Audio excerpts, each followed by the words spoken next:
Hello बच्चों, कैसे हैं आप सब लोग। मैं अंकित अग्रवाल हूं अग्रबंधु ज्ञान केंद्र से। आइए कंटिन्यू करते हैं अपनी क्लास। फर्स्ट चैप्टर हमारा कंटिन्यूशन में है। काफ़ी सारे टॉपिक्स हमने प्रीवियस वीडियोस में रिवाइज किए हैं।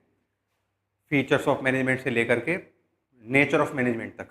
उसमें हमने बीच में इम्पोर्टेंस भी पढ़े हैं, ऑब्जेक्टिव्स भी पढ़े हैं, लेवल्स भी पढ़े हैं। अब मैनेजमेंट के फंक्शंस आप लोग हेडिंग डाल लें। Functions of management. वैसे तो हर एक फंक्शन का हमारे सिलेबस में अलग से चैप्टर है, लेकिन इस फर्स्ट चैप्टर में सबका हमें मीनिंग एटलीस्ट सीखते हुए चलना है, ठीक है ना। तो उसी कड़ी में देखिए, मैनेजमेंट के फंक्शंस जो वर्ड हैं, ये जो मैनेजमेंट का जो मीनिंग था पहले वाले ही वीडियो में, वहाँ पे हमने पढ़ा था it is the process of getting things done effectively and efficiently. वहाँ पे जो प्रोसेस वर्ड था उसका मतलब भी फंक्शंस ऑफ मैनेजमेंट से ही था। बस हमने वहाँ पे उतना कह के छोड़ दिया था। अब कौन कौन से फंक्शन है, किस किस का क्या काम है, ये यहाँ पे हम देखेंगे। पहला फंक्शन होता है प्लानिंग का। फॉरमोस्ट फंक्शन, सबसे पहला फंक्शन प्लानिंग का मतलब होता है what is to be done and how it is to be done. क्या करना है और कैसे करना है। जैसे ये बच्ची हैं, ये कह रही है when I grow up I will be a doctor. जब मैं बड़ी हो जाऊंगी तो डॉक्टर बनूंगी, डॉक्टर बनने का इनका सपना है। तो ये हो गया what is to be done और हाउ। और प्लानिंग में ना केवल इस क्वेश्चन का आंसर है कि क्या करना है, बल्कि कैसे करना है इसका आंसर भी प्लानिंग से मिलता है। कैसे करेंगे, पहले 10th क्लास आपको पास करनी होगी साइंस मैथ से। 11th 12th में बायो होनी चाहिए आपके पास। फिर MBBS होगा 5.5 साल का। फिर MD MS या DNB 2.5 साल का। फिर आगे और हायर क्वालिफिकेशन चाहिए तो how it is to be done. ये वाला पोर्शन हो गया what is to be done.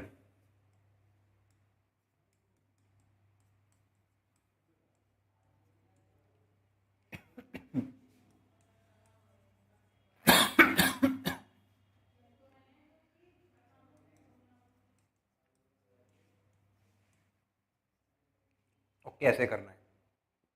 जैसे हम लोगों का सपना हो सकता है CA बनने का, ये तो साइंस वाले बच्चों का एग्जाम्पल हो गया। हमारा हो सकता है CA बनने का, तो फिर हमें 11th 12th में कॉमर्स लेनी पड़ेगी। फिर उसके बाद CA फाउंडेशन करेंगे, उसके बाद CA इंटर और देन CA फाइनल। फाउंडेशन के बाद ट्रेनिंग भी चालू हो जाती है इसमें, ठीक है। तो CA बनना है, ये हो गया what is to be done. और कैसे करना है वो पूरी प्रोसेस हो गई how it is to be done. ये प्लानिंग आंसर देता है। खैर, बिजनेस में प्लानिंग क्या हो सकती है कि हमें साल के एंड में 25% प्रॉफिट कमाना है, या 30% मार्केट शेयर और बढ़ाना है, या 30% सेल और बढ़ानी है। और कैसे करेंगे, प्रॉफिट बढ़ाने के लिए हम क्या क्या कर सकते हैं, डिस्काउंट दे सकते हैं, है ना, अपनी कॉस्ट को कम कर सकते हैं। ये how it is to be done हो गया। ये होता है प्लानिंग का मतलब। दूसरे फंक्शन तभी चालू होंगे जब कुछ प्लानिंग होगी, ठीक है ना। हम जो पढ़ाई कर रहे हैं, हमारी प्लानिंग ये है फिलहाल की इमीडिएट, कि हमें बोर्ड के एग्ज़ाम्स में अच्छा स्कोर करना है, मोर देन 95% स्कोर करना है। And how it is to be done, कैसे करेंगे वो हम टाइम टेबल बनाएंगे। कि टाइम टेबल कैसे बनाएंगे कि डेली हमें इतने टॉपिक मिनिमम तो पढ़ने ही पढ़ने हैं।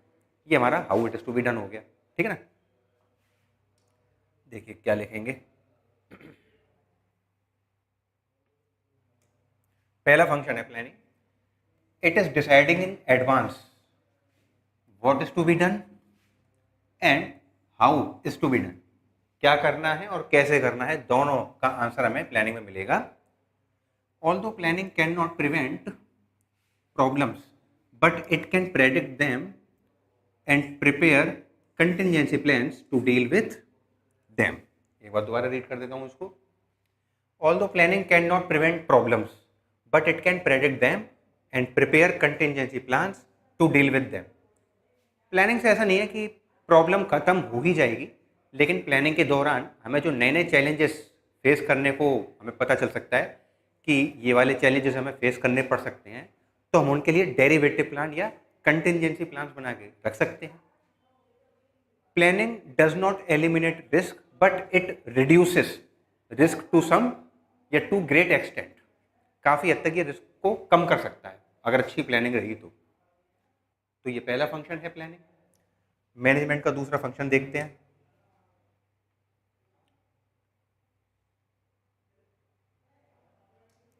सेकंड फंक्शन है ऑर्गेनाइजिंग।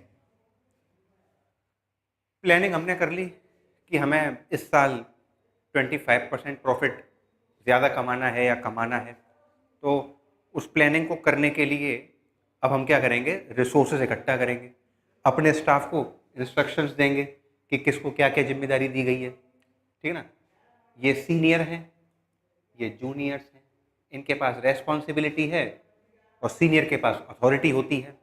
अथॉरिटी मीन्स पावर और responsibility means obligation to do something. तो जो सीनियर हैं वो जूनियर्स को ड्यूटी असाइन करेंगे, ठीक है ना। ऑर्गेनाइजिंग में क्या होता है, अथॉरिटी रेस्पॉन्सिबिलिटी रिलेशनशिप होता है कि कौन सीनियर है कौन जूनियर है। ये इसलिए होता है ताकि एक क्लियरिटी रहे, ताकि ऑर्गेनाइजेशन के गोल्स इजीली अचीव हो सकें। और देखिए ऑर्गेनाइजिंग में क्या क्या होता है, अथॉरिटी रेस्पॉन्सिबिलिटी के अलावा ये सबको इंस्ट्रक्शंस देना कि किसको क्या काम करना होगा इस पर्टिकुलर प्लान को अचीव करने के लिए, ठीक है ना। तो ये इंस्ट्रक्शंस देना भी ऑर्गेनाइजिंग के अंदर आता है। Instruction means assigning duties to different employees, सबको काम दे देना कि आप ये वाला काम करिएगा और आप परचेस का काम करिएगा, आप सेल्स का काम करिएगा, ठीक है। देखिए क्या लिखेंगे इसमें, organising it is related to assigning duties, duties बांट देना, ग्रुपिंग टास्क, एक जैसे जो काम हैं उनको ग्रुपिंग कर लेना, और establishing authority and allocating resources, authority establish करना। एम्प्लॉय अपना काम तभी कर पाएंगे जब उन्हें अथॉरिटी दी जाएगी। Authority means right to do something, बिना अथॉरिटी के वो अपनी रेस्पॉन्सिबिलिटी पूरी नहीं कर पाएंगे। तो सबको अथॉरिटी नहीं दी जाती, नॉर्मली कुछ लोगों को अथॉरिटी दी जाती है। और फिर क्या है, एलोकेटिंग रिसोर्सेज, हमारे पास जो रिसोर्सेज हैं यानी कि फंड्स हैं, मशीन्स हैं, इक्विपमेंट्स हैं, इसको हम डिफरेंट डिपार्टमेंट्स में या डिफरेंट सेक्शंस में बांट देंगे। ये होता है organising. Next function, next function होता है स्टाफिंग। प्लानिंग हमने कर ली कि क्या करना है कैसे करना है, ऑर्गेनाइजिंग यानी कि शॉर्ट में रिसोर्सेज कलेक्ट कर लिए। उसके बाद होगा स्टाफिंग, इसका मतलब होता है placing the right person at the right job, सही पर्सन को सही काम पे लगाना। सही पर्सन को सही काम पे लगाने का मतलब ये है कि जिसको कंप्यूटर की नॉलेज है तो उसको कंप्यूटर का ही काम दिया जा रहा है, उसको कोई दूसरा डिपार्टमेंट नहीं दिया जा रहा। कोई सेल्स में अच्छा है तो उसको अकाउंटिंग का काम ना दे करके सेल्स का ही काम दे रहे हैं। मतलब जो पर्सन जिस काम में कैपेबल है उनको वही काम अलॉट करना, वो होता है स्टाफिंग, ठीक है। देखते हैं इसका मीनिंग।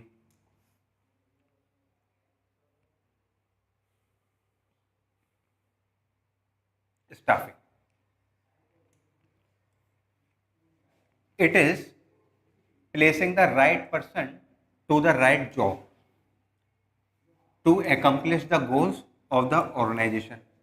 जिस पर्सन को, जो पर्सन जिस काम में एक्सपर्ट है उनको वही काम देना ताकि ऑर्गेनाइजेशन के गोल्स अचीव हो जाएं। It involves activities such as recruitment, selection, placement, training of personnel, etc, etc लगा सकते हैं। रिक्रूटमेंट का मतलब होता है encouraging people so that they may apply in our organisation, लोगों को एनकरेज करना कि वो डिफरेंट पोस्ट के लिए हमारी ऑर्गेनाइजेशन में अपने अपने रिज्यूम्स सबमिट करें। लेकिन जितने लोगों ने रिज्यूम दिया है सबका तो सिलेक्शन हो नहीं जाएगा, सिलेक्शन हम अपने हिसाब से करेंगे, जो बेस्ट कैंडिडेट हमारे लिए होगा। प्लेसमेंट का मतलब होता है कि जैसे अगर हमारी कई सारी ब्रांचेस हैं तो हम किस पर्टिकुलर लोकेशन पे उनको जॉब करवाना चाहते हैं तो वहाँ पे प्लेस कर देंगे उसको। And training of personnel, personnel का मतलब होता है जरा एम्प्लॉइज से। स्टार्टिंग में एम्प्लॉयज़ को काम सिखाया जाता है। देखिए आपके जो कज़न भाई बहन होंगे उनमें से कुछ देखिए बीटेक कर रहे होंगे या बीटेक कर चुके होंगे। जब उनकी जॉब लगती है तो एज अ ट्रेनी ही लगती है। स्टार्टिंग के साल 6 महीने उनको कंपनी काम सिखाती है, पैसे भी देती है, लेकिन काम तो सिखाना ही होता है। एज एन अप्रेंटिसशिप रखते हैं वो, या एज अ ट्रेनी रखते हैं, तो ट्रेनिंग भी देते हैं। ये सारे काम स्टाफिंग में होते हैं। इन सब के बारे में डिटेल में चैप्टर में ही सीखेंगे। फिलहाल हमें क्या सीखना है स्टाफिंग में, कि जो पर्सन जिस काम में एक्सपर्ट है उनको वही डिपार्टमेंट या वही काम दे देना, ये होता है staffing. Placing the right person to the right job. आगे बढ़ते हैं। स्टाफिंग के बाद नेक्स्ट फंक्शन है डायरेक्टिंग। केवल पर्सन को काम पे लगा देना या प्लान बना के रखना, रिसोर्सेज एलोकेट करना या रिसोर्सेज कलेक्ट कर लेना, एलोकेट करना, ऑर्गेनाइजिंग, ये सफिशिएंट नहीं है। जब तक हम एम्प्लॉयज़ को लीड नहीं करें, इंस्ट्रक्शंस ना दें, मोटिवेट ना करें, कम्युनिकेट ना करें उनके साथ, तब तक ऑर्गेनाइजेशन के ऑब्जेक्टिव पूरे होना मुश्किल है। ये कुछ कुछ ऐसे ही कि ठेके पे काम दे दिया, तो ठेके पे काम में लेबर अपने आप काम करती है, तो ज़रूरी नहीं है कि आपका काम पूरा ढंग से हो ही जाए। लेकिन अगर आप, ज़्यादातर केसेस में ये होता है, आप भी जानते ही हैं, लेबर के को हमें कंटिन्यूसली वॉच करना पड़ता है, देखना पड़ता है कि कहीं मटेरियल ज़्यादा तो नहीं लगा रहे हैं, कहीं उल्टा सीधा काम तो नहीं कर रहे हैं, ठीक ना। तो बिना डायरेक्टिंग के, बिना इंस्ट्रक्शन दिए हुए, बिना उनको मोटिवेट करे, लीड किए हुए काम पूरा नहीं हो सकता है, ज़्यादातर केस में नहीं हो सकता है। तो डायरेक्शन फंक्शन बहुत ज़रूरी, इंपॉर्टेंट फंक्शन है मैनेजमेंट का। इनफैक्ट एक्चुअल वर्किंग यहीं से चालू होती है ऑर्गेनाइजेशन में, डायरेक्टिंग से। अभी तक तो सब सोच रहे थे, ठीक ना, एक्चुअल वर्किंग डायरेक्टिंग से स्टार्ट होती है। देखिए डायरेक्टिंग का मीनिंग,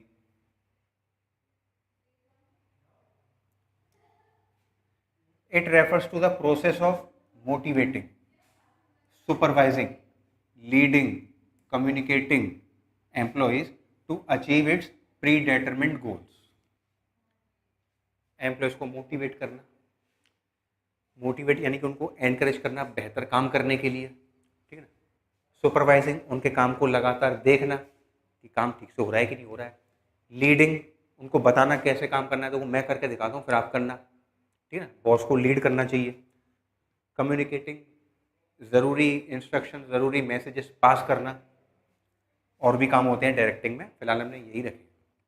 इंस्ट्रक्शंस देना, ठीक है ना, वो भी डायरेक्टिंग में ही आ जाएगा, गाइडिंग भी इसी में आ जाएगी, ठीक है ना। तो ये सारे काम आते हैं डायरेक्टिंग में। Directing ensures that the work is being completed. Directing इस बात को पक्का करता है कि काम हो रहा है कि नहीं हो रहा है, ठीक है ना। एक और फंक्शन, लास्ट फंक्शन। खैर लास्ट फंक्शन तो नहीं कह सकते, क्योंकि हमने पढ़ा हुआ है कि management is a continuous process, लगातार चलने वाला है। कंट्रोलिंग के बाद फिर से प्लानिंग चालू हो जाएगी, मतलब जैसे ही आपके टारगेट अचीव हो जाएंगे तो आप नए टारगेट सेट करेंगे, ठीक है ना, कंटिन्यूस प्रोसेस। फिफ्थ फंक्शन है कंट्रोलिंग।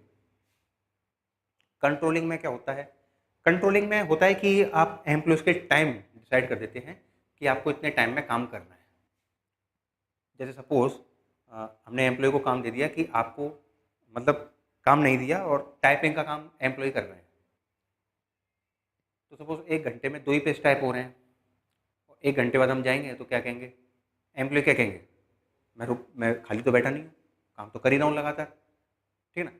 लेकिन अगर कुछ स्टैंडर्ड सेट कर देंगे, कुछ टाइम सेट कर देंगे कि 1 घंटे में कम से कम 5 पेज टाइप हो जाने चाहिए, तब आप कंट्रोलिंग कर पाएंगे। यानी कि जब तक आप स्टैंडर्ड सेट नहीं करेंगे, जब तक आप प्लानिंग नहीं करेंगे, प्लानिंग किस बात की, 1 घंटे में कितना काम करना है, या आपका सपोज मैन्युफैक्चरिंग का काम है तो कितनी पैकिंग करनी है पर डे, तो आपको स्टैंडर्ड सेट करना पड़ेगा, प्लानिंग करनी पड़ेगी। उसके बाद आप कंट्रोलिंग कर सकते हैं, यानी कि टोक सकते हैं, डांट सकते हैं, चेक कर सकते हैं कितना काम हुआ नहीं हुआ, वो सब आता है कंट्रोलिंग। देखिए क्या लिखेंगे इसमें,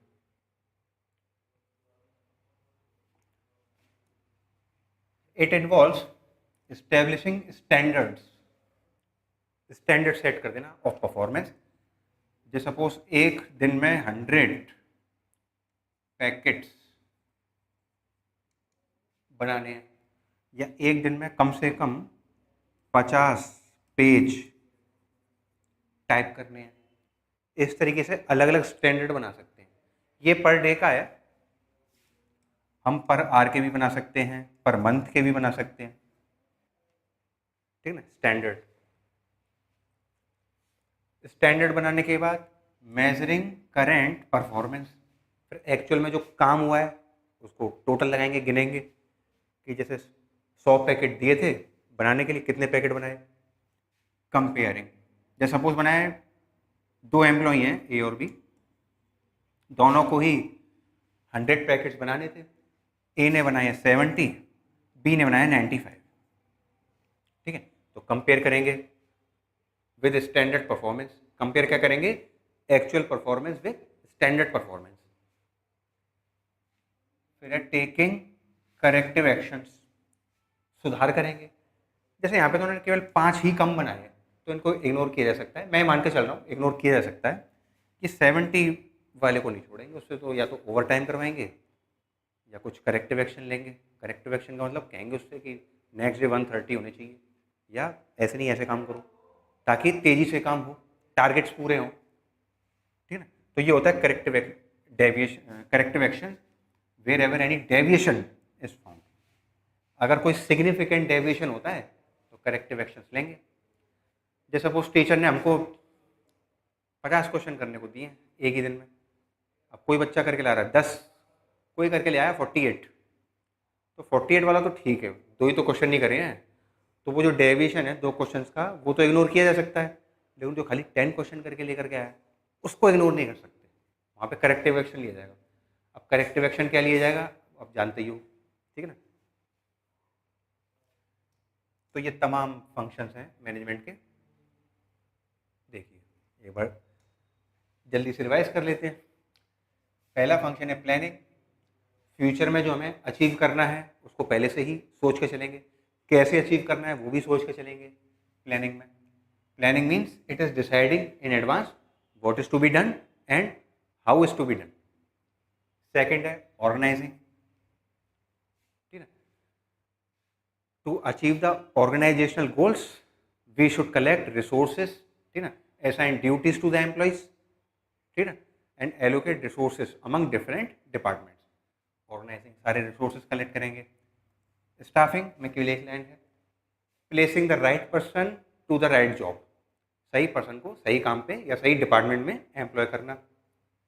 next is directing, it means instructing, guiding, motivating, leading, communicating the employees so that the predetermined goals of the organization may be achieved, directing। और लास्ट है कंट्रोलिंग, यानी कि उनके काम को चेक करना स्टैंडर्ड सेट करके, और अगर कोई सिग्निफिकेंट डेविएशन है तो फिर वहाँ पे करेक्टिव एक्शन लेना, यानी कि सुधार करना वहाँ पे, ये होता है कंट्रोलिंग। ये पांचों फंक्शंस हमें क्लियर है। आइए फिर आगे बढ़ते हैं।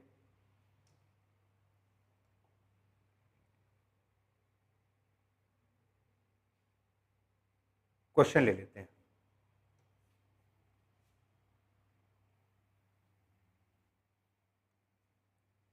First question, putting the right person on the right job, which function is highlighted here. इसको करने से पहले आप जरा पांचों फंक्शंस को जल्दी जल्दी रिवाइज कर लीजिए, उसके बाद इसको ट्राई करिएगा, ठीक है ना। पहले रिवाइज कर लीजिए आप।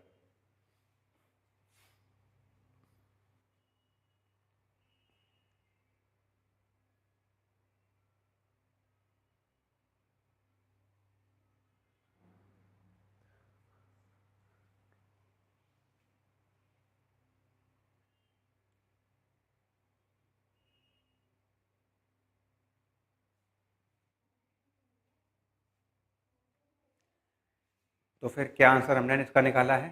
देखिए प्लानिंग तो इसका आंसर है नहीं, क्योंकि प्लानिंग में तो what is to be done and how it is to be done target set किए जाते हैं वहाँ पे। तो ऑर्गेनाइजिंग में जो टारगेट सेट करे हैं उनको पूरा करने के लिए रिसोर्सेस इकट्ठे किए जाते थे, बांटे जाते थे। स्टाफिंग में यही था, placing the right person to the right job, यहाँ प्लेसिंग की जगह पुटिंग वर्ड लिखा हुआ है, तो सिनोनिम से दोनों, इसका आंसर स्टाफिंग होगा।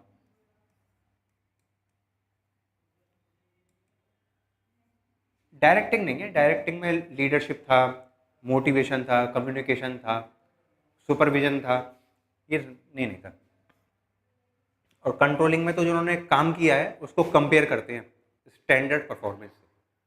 तो इसका आंसर स्टाफिंग बनेगा। सेकंड क्वेश्चन लेते हैं।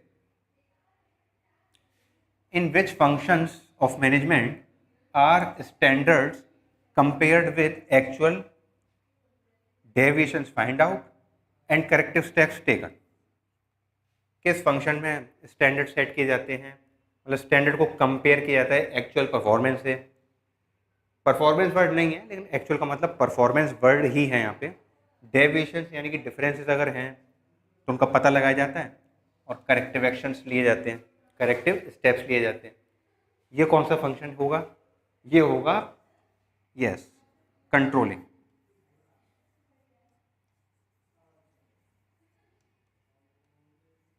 ये होगा कंट्रोलिंग फंक्शन। ठीक है, तो हमने सारे फंक्शंस को जल्दी जल्दी मीनिंग सबका देख लिया है क्योंकि सबका डिटेल में मीनिंग, इनका अलग अलग चैप्टर है। ठीक है, हमें सबका ओवरव्यू लेना था तो हमने ओवरव्यू ले लिया है। ठीक है, नेक्स्ट वीडियो में हम लोग नेक्स्ट टॉपिक पढ़ेंगे। आज अभी हम इतना ही रहने देते हैं, ये फंक्शंस ऑफ मैनेजमेंट। ओके बच्चों, मिलते हैं नेक्स्ट वीडियो में। बाय।